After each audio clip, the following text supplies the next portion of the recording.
El 14 de agosto de 1997, 5 brillantes estudiantes de literatura desaparecieron en los laberínticos pantanos de Centla, en Tabasco.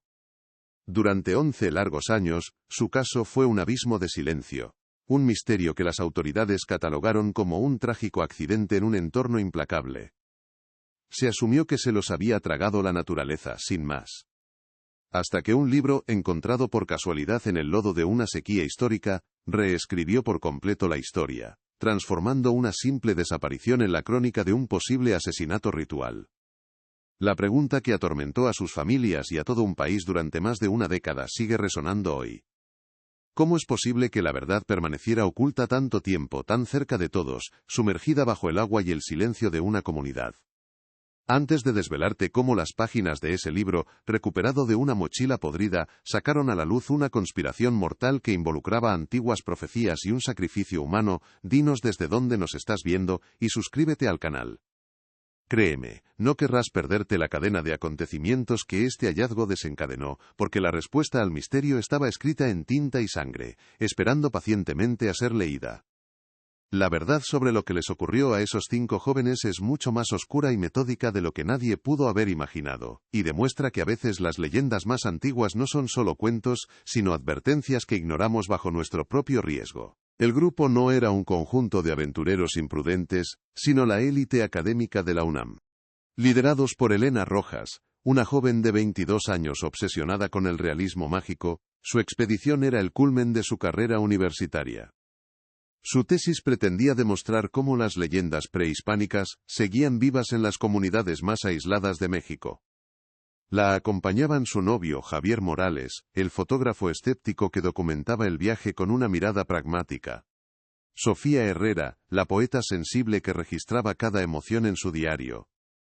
Carlos Vega, el historiador metódico que buscaba pruebas tangibles, e Isabel Torres, la antropóloga en ciernes, la única que parecía comprender de verdad el profundo respeto que se le debía a aquel lugar. Los pantanos de Centla no eran un simple escenario, eran un protagonista silencioso y omnipotente en esta historia. Más de 300.000 hectáreas de agua, manglares y selva, un laberinto acuático donde la geografía cambia con las estaciones y perderse, no es una posibilidad, sino una certeza para los inexpertos. Para las comunidades locales, este no era solo un humedal, era un territorio sagrado, regido por deidades antiguas y espíritus del agua.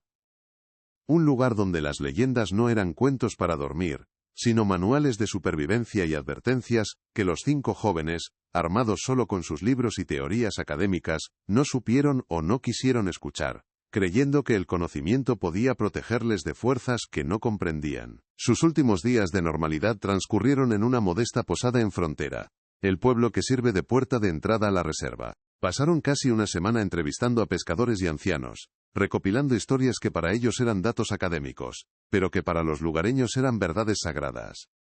Eran vistos con una mezcla de curiosidad y recelo. Los chicos de la capital, tan listos y tan ajenos a los peligros reales que se escondían tras el folclore.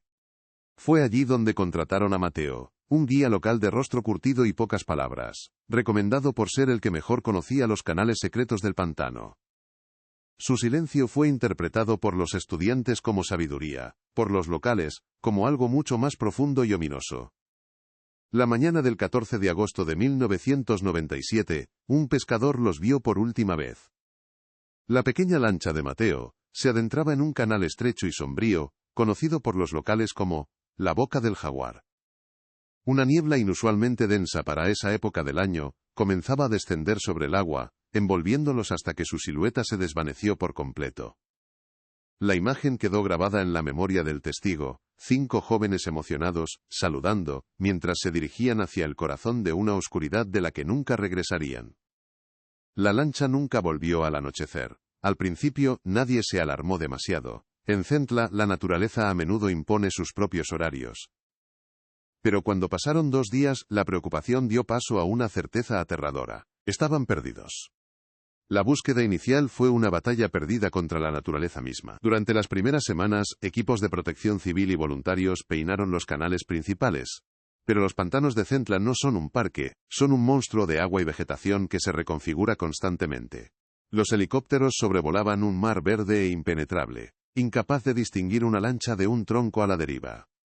Los buzos se enfrentaban a aguas turbias y corrientes traicioneras. Cada día que pasaba, la esperanza se disolvía en la misma humedad que lo impregnaba todo. La investigación se vio superada desde el primer momento por la escala del terreno. Los recursos eran limitados, y el pantano era infinito. La frustración de los rescatistas era palpable en los informes diarios, donde la frase «sin novedad» se convirtió en un epitafio prematuro para los 5 jóvenes y su guía. A la dificultad logística se sumó una barrera cultural infranqueable. Los agentes de la policía judicial, llegados desde la capital del estado, interrogaron a los pescadores y habitantes de las comunidades ribereñas. Se encontraron con un muro de silencio, miradas evasivas y monosílabos. No era hostilidad, era algo más antiguo, una mezcla de desconfianza hacia los forasteros y un miedo reverencial al propio pantano. Cuando los investigadores preguntaban por rutas o posibles escondites, los locales respondían con leyendas, hablando de los dueños del agua y de lugares a los que no se debe ir. Para la lógica policial, estas respuestas eran supersticiones inútiles que entorpecían el caso. No comprendieron que, en Centla, las leyendas son mapas y advertencias. Esta desconexión cultural fue el primer gran fracaso de la investigación, un error que les impidió ver más allá de la superficie del agua. Tras 3 semanas de búsqueda infructuosa, sin un solo resto de la lancha, sin una mochila, sin ninguna evidencia física, las autoridades tomaron una decisión. El caso fue oficialmente catalogado como un accidente por desorientación en un entorno de alto riesgo. La narrativa oficial era simple y trágica. Los estudiantes, inexpertos y guiados por un hombre que quizás sobreestimó sus propias habilidades, se adentraron demasiado. Se perdieron cuando la niebla cayó y fueron devorados por el pantano. El guía, Mateo, fue declarado la 6ª víctima, cerrando así la única línea de investigación que podría haber apuntado a una intervención humana. Para el Estado el expediente estaba cerrado. Para las familias, la tortura no había hecho más que empezar, pues se les negaba no solo la verdad, sino también el consuelo de un cuerpo que llorar. Para la familia Rojas, el fin de la búsqueda oficial fue solo el comienzo de su propia guerra privada contra el olvido. El padre de Elena, un ingeniero de éxito, liquidó sus ahorros y vendió propiedades para financiar expediciones privadas. Contrató a guías, a detectives, e incluso a videntes, persiguiendo cada rumor, por más descabellado que fuera. Se pasaba noches enteras estudiando mapas de la reserva, trazando posibles rutas, obsesionado con una geografía que le había arrebatado a su hija. Su esposa, por otro lado, se refugió en un silencio roto solo por el llanto. La casa, antes llena de risas y debates literarios, se convirtió en un santuario silencioso donde el tiempo se detuvo el 14 de agosto de 1997. La ausencia de Elena no era un vacío, era una presencia constante, una sombra que se cernía sobre cada rincón de sus vidas. El dolor de la incertidumbre tiene muchas formas de destruir, y en el hogar de los Herrera, lo hizo desde dentro. Los padres de Sofía, la joven poeta, afrontaron la tragedia de maneras opuestas e irreconciliables. Su madre se aferraba a la esperanza de que Sofía estuviera viva, quizás retenida contra su voluntad, y se unió a grupos de apoyo para familias de desaparecidos. Su padre, en cambio, necesitaba un cierre que nunca llegaba, y sucumbió a una profunda depresión, culpándose por haberla dejado ir a un lugar tan peligroso. Las noches se llenaron de reproches silenciosos y acusaciones veladas. La pena compartida no los unió, sino que cavó un abismo entre ellos. 2 años después de la desaparición, se divorciaron. El trauma había fracturado no solo sus corazones, sino los cimientos mismos de la familia que habían construido. Los años pasaron, y el caso de los estudiantes perdidos de Centla se enfrió hasta convertirse en hielo. La tragedia, que en su día OCUPO con acento agudo los titulares nacionales, se fue desvaneciendo de la memoria colectiva, transformándose en una leyenda local, un cuento con moraleja para asustar a los turistas curiosos. Para las familias, sin embargo, el tiempo no curaba, solo acentuaba el dolor. Cada cierto tiempo, una pista falsa reavivaba la llama de la esperanza, solo para apagarla con una crueldad renovada. Un supuesto avistamiento en la selva de Chiapas. Un rumor sobre un enfrentamiento con narcotraficantes. Cada llamada, cada correo, era un nuevo ciclo de ansiedad y decepción. Vivían en un purgatorio emocional, incapaces de llorar a sus muertos porque, oficialmente, no había pruebas de que lo estuvieran. 11 años después de aquella mañana de agosto, el silencio era casi absoluto. Los padres de los 5 jóvenes habían envejecido, sus rostros marcados por una pena que nunca disminuía. La investigación era un archivo polvoriento en una comisaría de provincias, un caso más entre los cientos sin resolver. El mundo había cambiado drásticamente. La era de Internet había llegado, y la información viajaba a la velocidad de la luz. Pero el misterio de los pantanos de Centla permanecía anclado en 1997, inmune a la modernidad. La naturaleza parecía haber ganado, guardando su secreto bajo miles de hectáreas de agua y manglares. Nadie, ni las familias en su desesperación más profunda, podría haber imaginado que la respuesta no estaba enterrada en el fango, sino escrita en tinta, esperando pacientemente a que el agua bajara y la verdad saliera a la superficie. Y entonces, en octubre de 2008, la naturaleza misma decidió que ya era suficiente silencio. Una sequía histórica, la peor en más de un siglo, se apoderó de Tabasco. El sol implacable castigó la tierra durante meses, evaporando el agua de los canales y dejando al descubierto un paisaje que nadie vivo había visto antes. Los ríos se convirtieron en meros hilos de lodo agrietado, y los vastos espejos de agua se redujeron a charcos pestilentes. Los pantanos de Centla, aquel laberinto acuático que se había tragado a los 5 estudiantes, comenzaban a mostrar su esqueleto. Lechos de ríos, árboles sumergidos y secretos largamente guardados bajo la superficie empezaron a emerger, como si la tierra, sedienta, estuviera devolviendo los fantasmas que había custodiado durante 11 largos años. Fue en este escenario casi apocalíptico donde un joven guía llamado Miguel, sobrino del pescador que había sido el último testigo ocular en 1997, se adentró en busca de nuevas rutas. Con el turismo en declive debido a la sequía, Miguel exploraba zonas que siempre habían estado inundadas, esperando encontrar algún pasaje oculto o un rincón pintoresco que atrajera a los pocos visitantes que aún llegaban. Mientras navegaba con su pequeña lancha por un canal recién expuesto, una zona conocida por los antiguos como el lecho de las ánimas, notó algo semienterrado en el fango seco y cuarteado. No era una roca ni un tronco, tenía una forma demasiado regular, una textura que no pertenecía a la naturaleza que lo rodeaba. Era un trozo de lona podrida, de un color indefinido por el lodo y los años. Con la curiosidad picándole, Miguel amarró su lancha y se acercó. Hundiéndose hasta los tobillos en el barro pegajoso, tiró con fuerza del objeto. Tras varios intentos, logró desenterrar una mochila de lona, pesada y deformada por el tiempo. Estaba en un estado lamentable, las correas deshechas y la tela a punto de desintegrarse. Por un momento, pensó que no era más que basura vieja, un resto olvidado por algún pescador décadas atrás. Sin embargo, algo en su interior le dio una extraña sensación de solemnidad, como si estuviera profanando una tumba. Con cuidado, la llevó a su lancha, sintiendo el peso no solo del lodo, sino de los 11 años de misterio que, sin saberlo, acababa de sacar a la superficie. De vuelta en la seguridad de su embarcación, abrió la mochila con cuidado. La mayoría de su contenido era una masa irreconocible de papel descompuesto y tela podrida. Pero en el centro, envuelto en lo que parecía una bolsa de plástico grueso, sellada con cinta aislante, había un bulto rectangular. Con manos temblorosas, rasgó el plástico protector. Dentro, milagrosamente conservado de la humedad y el tiempo, había un libro de tapa dura. Su título era académico, específico, casi un eco directo del propósito de aquellos jóvenes desaparecidos. Asterisco, mitos olvidados de la cuenca del Grijalba asterisco.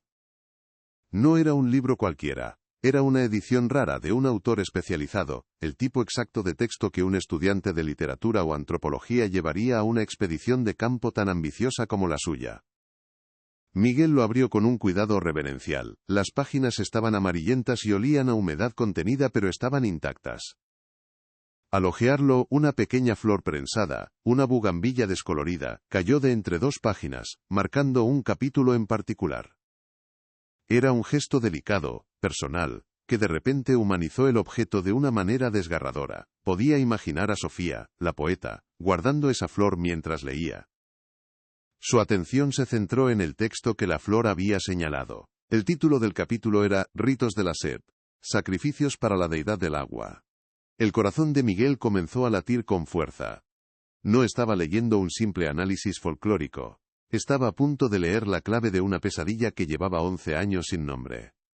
El pasaje marcado describía una leyenda casi extinta, perteneciente a una pequeña etnia que habitaba las zonas más profundas e inaccesibles del pantano. Hablaba de un ritual extremo, reservado para épocas de sequías devastadoras que amenazaban la supervivencia de la comunidad. La creencia dictaba que la deidad del agua, enfurecida, solo devolvería las lluvias si se le ofrecía un sacrificio de un poder inmenso. El texto era escalofriantemente específico. La ofrenda debía consistir en 5 sabios de fuera, personas de gran conocimiento pero ajenas a la comunidad, cuyo intelecto sería devuelto a la tierra para restaurar el equilibrio. 5 sabios de fuera. Cada palabra resonaba en la mente de Miguel como un martillazo, conectando los puntos de una teoría tan horrible que parecía imposible. Aquella tarde, Miguel no volvió a casa. Fue directamente a la pequeña comandancia de policía de frontera, con el libro y la mochila en sus manos.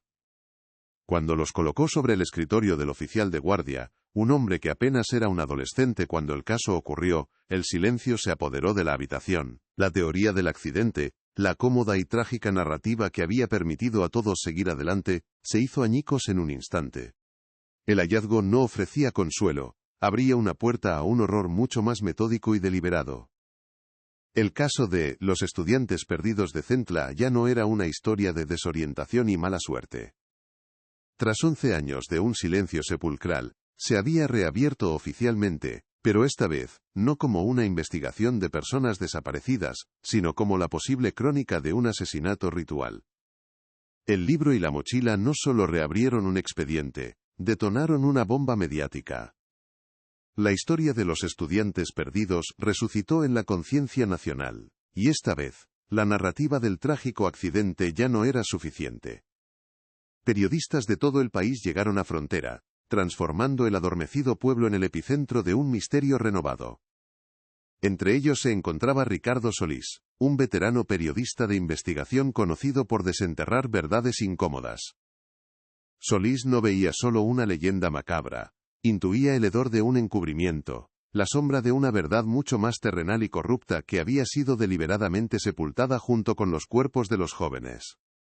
Para él, el ritual era la fachada. El verdadero misterio era descubrir quién se había beneficiado del silencio durante 11 largos años. La primera pieza del rompecabezas para Solís era el autor del libro, el doctor Alejandro Benítez. Descubrió que el académico, una vez una figura prominente en la antropología mexicana, se había retirado de la vida pública poco después de la publicación de su obra.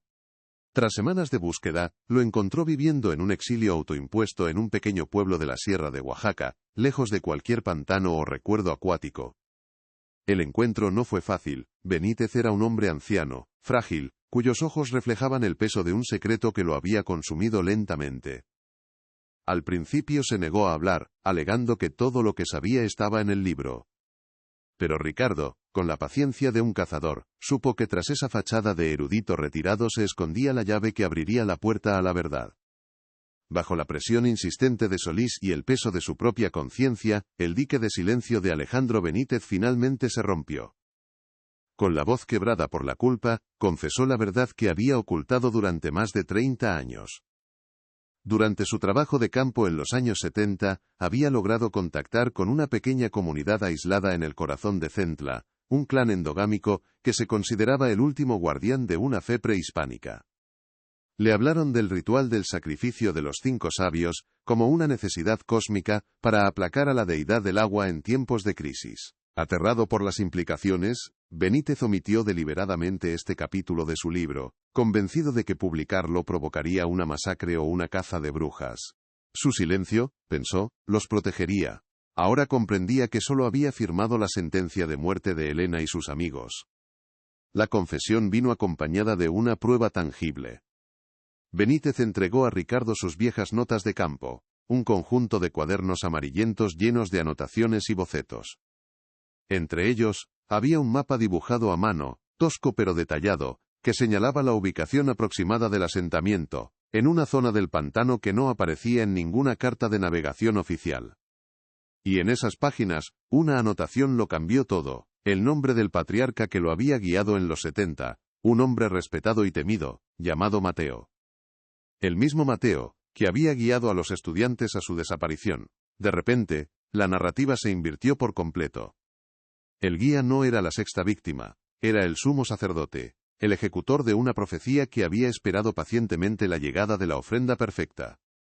Con esta revelación, Ricardo Solís volvió a examinar los archivos policiales de 1997, pero esta vez sabía qué buscar.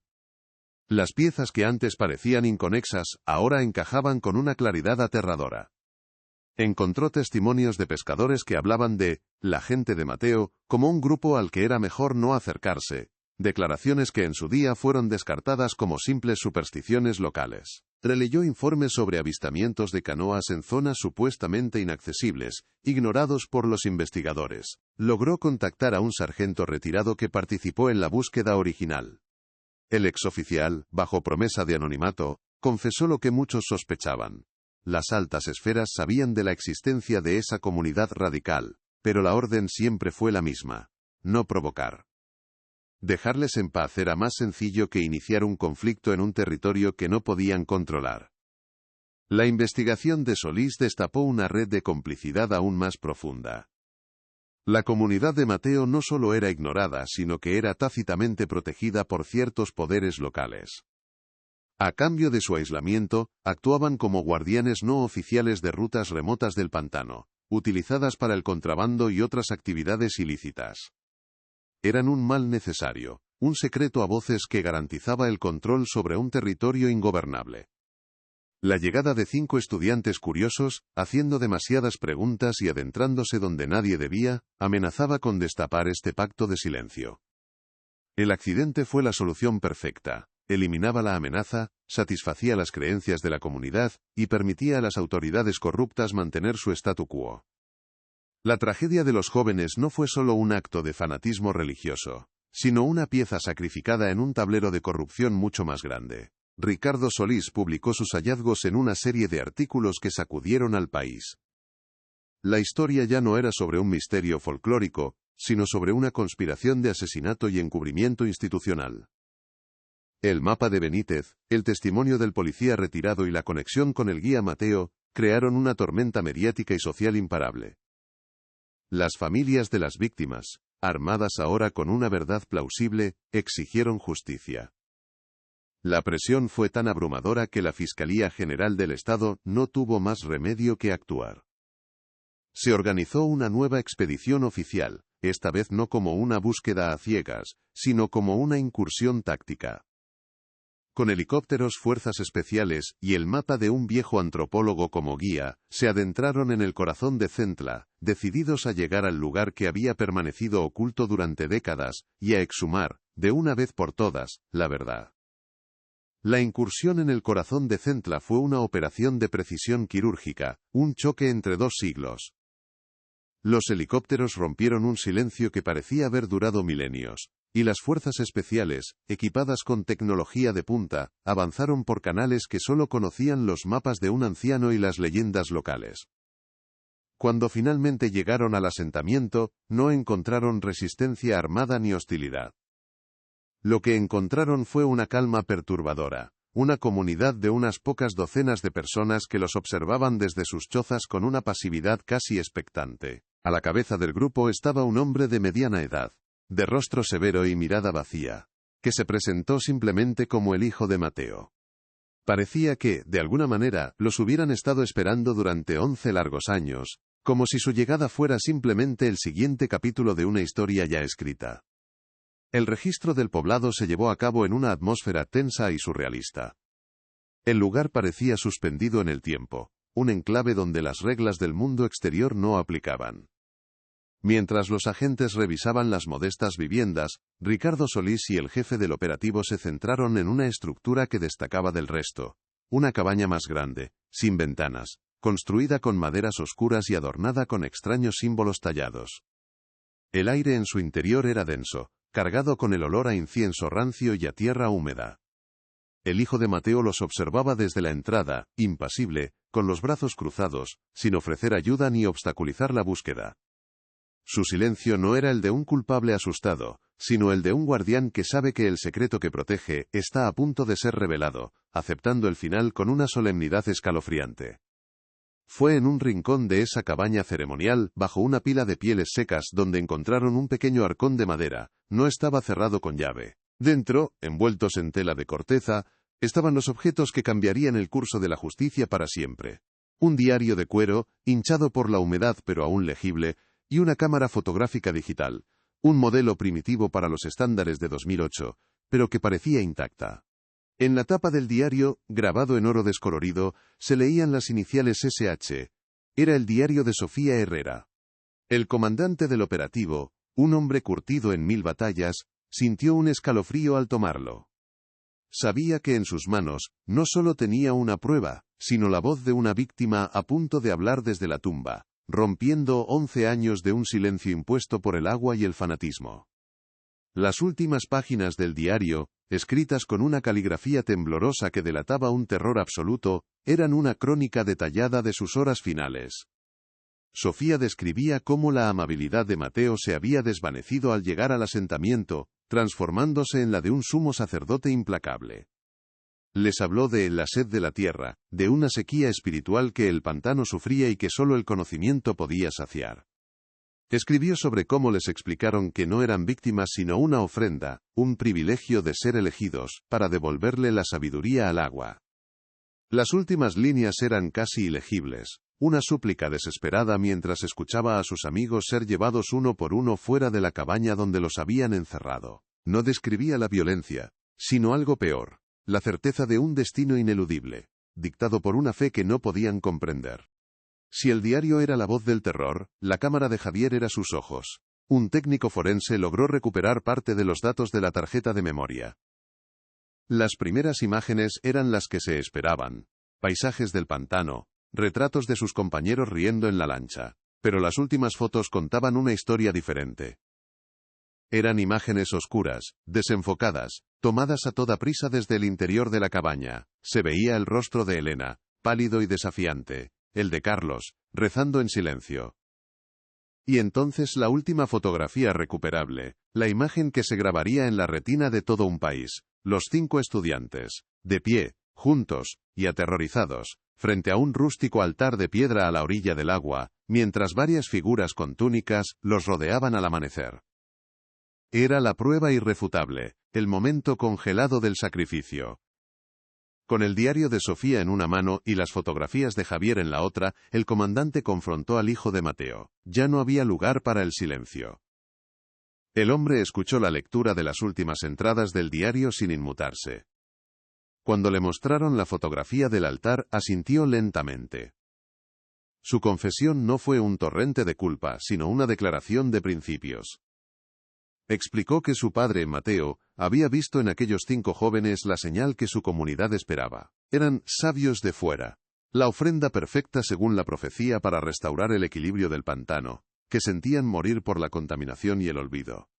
Describió el ritual no como un asesinato, sino como un acto de devolución sagrada, un honor tanto para los sacrificados como para los ejecutores. Su relato, frío y metódico, era más aterrador que cualquier grito de locura. Basándose en la confesión, el hijo de Mateo los guió sin oponer resistencia hasta un lugar sagrado para su comunidad.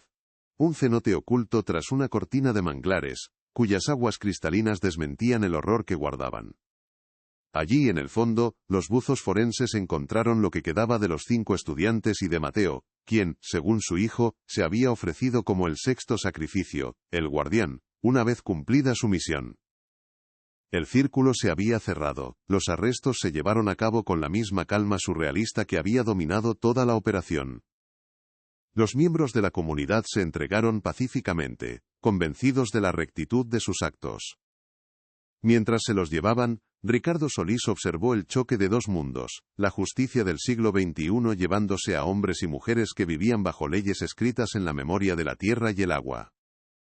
La verdad por fin había emergido, pero no trajo paz, solo la confirmación de una pesadilla. El juicio fue un espectáculo mediático sin precedentes, un choque frontal entre el Código Penal del siglo XXI y un sistema de creencias que parecía arrancado de un texto de antropología antiguo.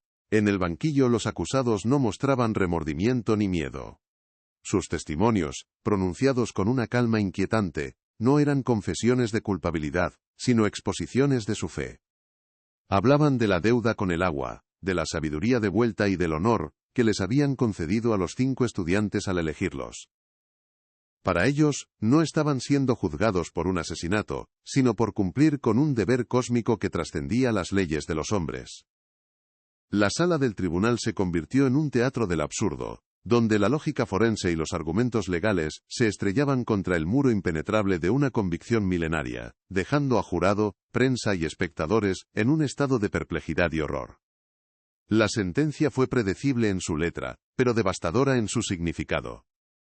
Cadenas perpetuas para los principales implicados, incluido el hijo de Mateo, y sentencias menores para aquellos que actuaron como cómplices.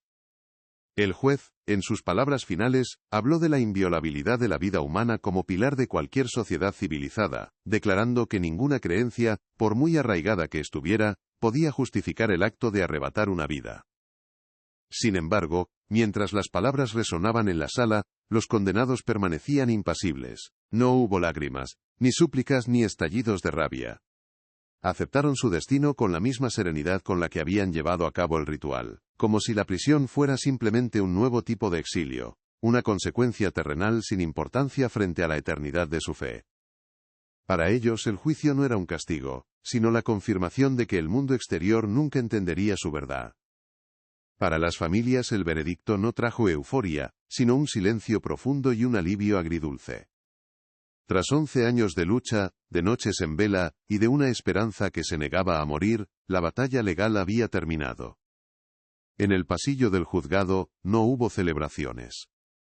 El padre de Elena, que había gastado su fortuna y su salud persiguiendo fantasmas, simplemente abrazó a su esposa, ambos llorando por primera vez, no por la incertidumbre, sino por la certeza.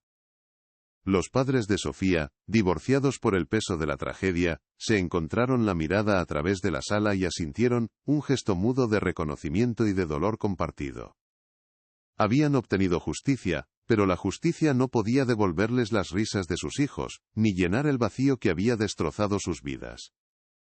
El cierre era real, pero era un cierre frío, quirúrgico, que dejaba una cicatriz imborrable.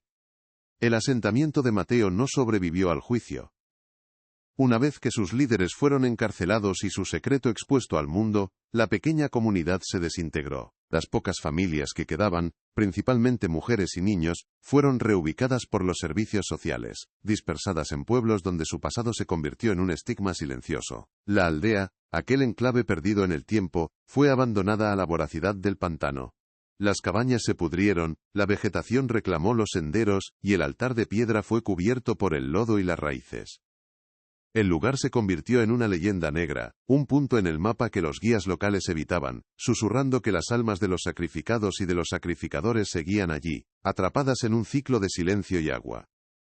El choque con el mundo exterior no solo había llevado a sus guardianes a la cárcel, sino que había aniquilado por completo su existencia. De las cenizas de la tragedia, las familias unieron sus fuerzas para crear un legado que trascendiera el dolor. Fundaron la Fundación Cinco Luces, una organización sin ánimo de lucro dedicada a financiar becas para estudiantes de antropología, sociología y literatura, que realizaran trabajos de campo en comunidades remotas. Su objetivo no era solo honrar la memoria de sus hijos, sino también construir puentes de entendimiento que ellos no tuvieron la oportunidad de cruzar. La fundación promovía protocolos de seguridad más estrictos y, sobre todo, un enfoque de investigación basado en el respeto mutuo y el diálogo, no en la extracción de conocimiento. Era su manera de transformar una pérdida sin sentido en un propósito, asegurar que la curiosidad académica nunca más fuera vista como una amenaza, y que ninguna otra familia tuviera que aprender sobre las creencias de un pueblo a través de un informe forense. Años después, la historia de los estudiantes de Centla sigue siendo una herida abierta en la memoria de México. El cenote donde se encontraron los cuerpos fue declarado un santuario. Un lugar de memoria al que las familias acuden cada 14 de agosto. No van a rezar, sino a recordar. A recordar a Elena discutiendo sobre García Márquez, a Javier enfocando con su cámara, a Sofía escribiendo en su diario, a Carlos dibujando mapas, y a Isabel hablando con los ancianos del pueblo.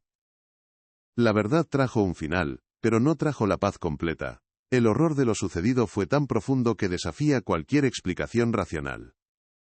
Demostró que incluso en un mundo moderno y conectado, existen bolsillos de tiempo donde las antiguas pesadillas siguen despiertas, esperando pacientemente a que los curiosos se adentren demasiado, recordándonos que hay misterios que es mejor no desenterrar. El martillo del juez al caer, no trajo el silencio, sino un eco ensordecedor que resonó en todo el país. La justicia había hablado su lenguaje, el de los códigos y las pruebas, pero no había logrado traducir el idioma de la fe que había motivado la masacre. El caso de los estudiantes de Centla se convirtió en un espejo incómodo para la sociedad mexicana, obligándola a confrontar la convivencia imposible entre su modernidad y las realidades ancestrales que aún latían en sus rincones más olvidados. No hubo una sensación de victoria completa, sino la constatación de una fractura profunda.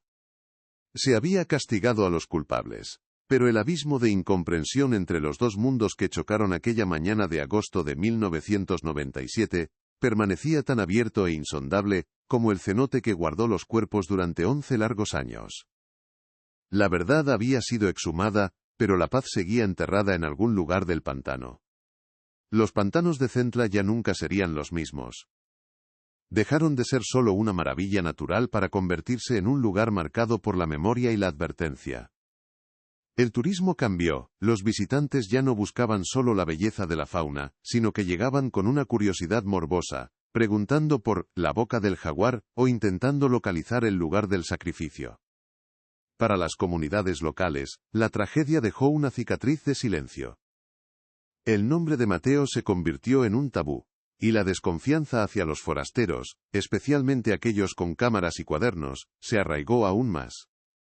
El pantano, que había sido cómplice silencioso del crimen, se transformó en un mausoleo natural, un vasto recordatorio de que la tierra tiene una memoria mucho más antigua y a veces más cruel que la de los hombres. El agua bajó para revelar la verdad, pero al volver a su cauce, arrastró consigo la inocencia de todo un lugar. Pero de la oscuridad más profunda a veces, nace una luz inesperada. La Fundación Cinco Luces, creada por las familias, se convirtió en el verdadero legado de Elena, Javier, Sofía, Carlos e Isabel. Su misión no era solo un homenaje, sino una corrección. Financiaban proyectos que no solo investigaban, sino que colaboraban con las comunidades, buscando un intercambio de saberes en lugar de una extracción de datos. Cada beca otorgada llevaba consigo una cláusula inquebrantable, el respeto absoluto por las creencias locales, por muy incomprensibles que parecieran. La fundación se convirtió en un faro para una nueva generación de antropólogos e historiadores, enseñándoles la lección que sus hijos aprendieron de la manera más brutal, que el conocimiento sin empatía es una forma de ceguera, y que para entender de verdad un lugar, primero hay que aprender a escuchar su silencio. Y sin embargo, más de una década después de que se dictara sentencia, una pregunta sigue flotando sobre las aguas de Centla tan densa como la niebla de aquella mañana de agosto. ¿Fue un acto de locura fanática o la consecuencia lógica de un sistema de creencias que funcionaba con sus propias reglas inmutables? La justicia moderna encerró los cuerpos, pero nunca pudo encarcelar la idea que los mató. La historia de los 5 estudiantes es un recordatorio brutal de que el mapa del mundo no es uniforme, y que en él todavía existen territorios donde las leyendas no son cuentos, sino leyes. La verdad salió a la luz, pero la comprensión total de por qué sucedió sigue siendo esquiva. Un fantasma que habita en la intersección entre la razón y el mito. Un misterio que ningún tribunal pudo resolver del todo. La historia de Elena, Javier, Sofía, Carlos e Isabel es un recordatorio de que la búsqueda de la verdad, por dolorosa que sea, es el único camino para honrar a quienes ya no tienen voz. Si crees que ninguna víctima debe caer en el olvido, y que sus historias merecen ser contadas para que no se repitan, por favor, comparte este vídeo. No olvides suscribirte para más investigaciones profundas sobre los casos que nos obligan a mirar de frente las complejidades del alma humana. Gracias por escuchar.